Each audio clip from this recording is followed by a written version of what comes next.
From KPRC2, this is Houston Newsmakers with Cambrell Marshall. We begin this morning on the topic of Harris County Judge Lina Hidalgo, who last week announced that she is dealing with clinical depression, taking a leave of absence to deal with it. She said that on her doctor's recommendation, she checked into an out-of-state facility for inpatient treatment. It's important for me personally and professionally, she says, to confront this issue swiftly. So I'll be taking temporary leave from the office while I'm receiving treatment. My medical care team and I are hopeful that I will be able to resume my normal schedule by early September.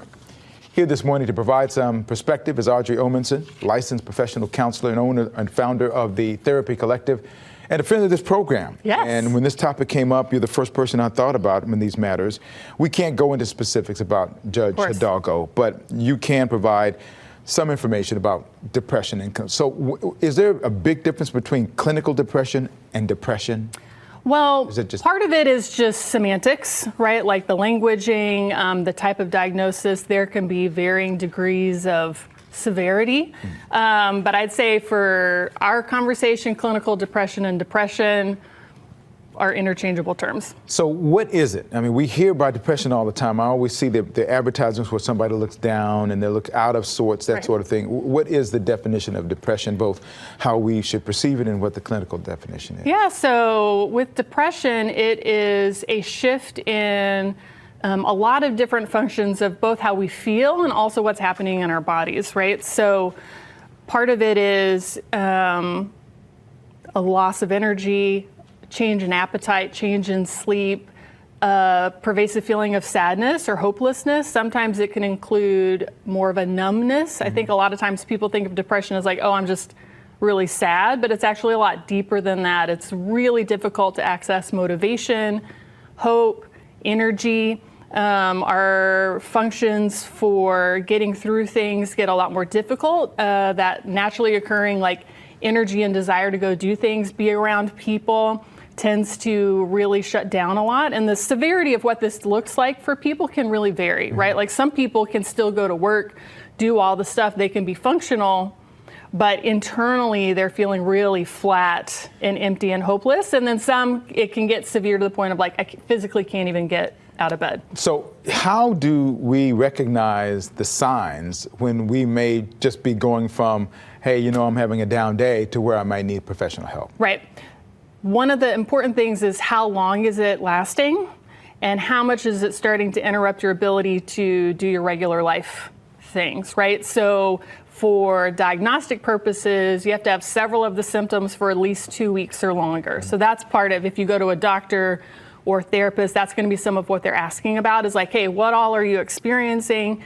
How long has it been lasting? And then how much is it interfering with your ability to feel like yourself, to do the things you need to do in your life, and all that sort of stuff. So we talk about the fact, you said you can actually be functioning and then you still have these other issues going on. Yeah. Do we know what causes depression? What are the things that lead to us having this? Yeah. So I really like to think about it as contributing factors for depression, because we can't, it's not like the way sickness works. So it's like, oh, I got exposed to these germs and so now I'm sick. It's not quite as clean and cause and effect as that. But I'd say contributing factors come from three main categories. So one would be physical or biological causes, right? Some people, it runs in their family that the chemicals in their brain that regulate all the stuff that helps our mood function the way we want it to are just unbalanced and aren't quite where they need to be. It can also be caused by things from hormonal imbalances, postpartum, menopause, different things like that. So there can be some very biological, body-based contributing factors that can add to this depression. Another category would be, what have you learned about yourself and your beliefs about do I deserve support and help? Do I know how to feel and address my emotions when they come up? What do I believe about myself and my sense of worthiness? And if I, deserve to have support and help from others, or do I have a lot of messages of I have to go it alone, I have to suck it up, I need to push all my emotions down, right? So there can be a lot of just things we've learned and believe about ourselves that we've internalized over time that can also start to lead into that. And then I'd say the third category is going to be circumstances. right? So like it could be, I lost a loved one, I'm out of work, I'm stressed about money, I can't pay my bills, I'm dealing with a sustained stressful situation, or even bigger categories of I'm interacting with racism on a daily basis, or bigotry or misogyny. I don't feel safe or comfortable in my neighborhood when I go out and interact with things, right, because of larger communal societal factors. And so all three of those things can really contribute to that. Some people tend to have more than one going on, but I'd say those three categories really tend to add to it. So I will say that for those who are watching, we are going to have an extended conversation on Houston Newsmakers Extra as well about this. There's a lot more to talk about. What are the treatments? What kind of treatment is there? How do you start that process when someone comes to you and says, you know, they're depressed? Right. So part of it is just building some empathy, getting to know them. Every single individual's experience of it is going to be different.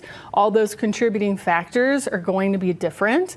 And so I would definitely say for anyone who is seeking that out, find a medical professional or a therapist who actually cares about you as a person and wants to figure out what are your specific things. What are the things that make sense for you, that are adding to this for you? It provides a safe space to just process some of that. The work of healing from depression takes time. It's a very doable thing, but it takes some time. And so finding someone that you feel comfortable with is really important. Because we often hear about somebody who has depression, and the next thing we know, they're committing suicide. So that obviously is someone who's not had the kind of intervention. You talk a little bit about, and we got about 30, well, I should probably wait and do the rest on Newsmakers Extra, but in terms of support, how important is it for somebody who's going through some level of depression to have support from people around them? It's essential. One of the key things of depression is it creates isolation. People tend to withdraw, isolate. Even just the energy to ask for help is really difficult for a lot of people to access. And the thing that's difficult of like finding community and support is one of the most important paths to healing, right? So not just from a therapist or a medical doctor, which definitely for sure, those are important parts of that, but also finding some people that are caring and know you just in your life, creating a safe space for yourself. We'll talk more about that on Houston Newsmakers Extra. Audrey Omenson, thank you. I'm going to put all your information on our Newsmakers page on clicktohouston.com as well, so people can find that. And if you need to call someone and get help, that's the number to call as well.